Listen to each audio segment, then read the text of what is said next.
LinkedIn, you know, as a tool to promote, to recruit, to grow a business, it is now the go-to social media networking site for businesses large and small. But a lot of employees and employers are still not all that clear as to the rules of engagement with LinkedIn.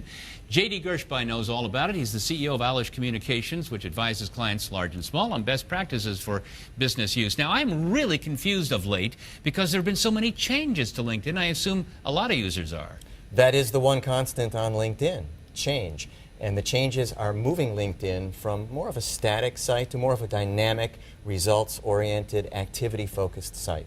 Now, let's say I'm an employer. How do I best use LinkedIn?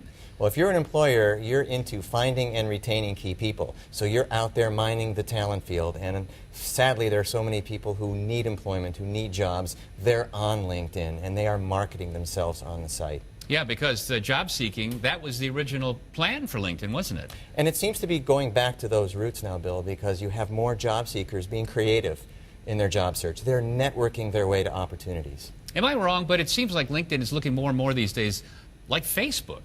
They're borrowing heavily from Facebook. They're borrowing from other sites. LinkedIn is a true two-way communication platform, and it comes down to how you manage your interactions and trying to put yourself into meaningful conversations that can drive your business goals How though, Jay, forward. did you wade into it? You look at all these links and faces and profiles, and you can see that there must be some way to use it, but it's intimidating to a lot of people. Somehow you have to find a place for yourself in LinkedIn society, and that's the greatest challenge for a lot of people who don't acclimate into LinkedIn culture. They see what's going on the computer screen, but for some reason they can't inject themselves into the scenarios.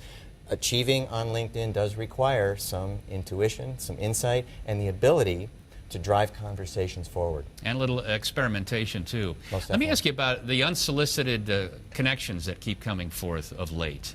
Who are all these people that want to become friends of mine?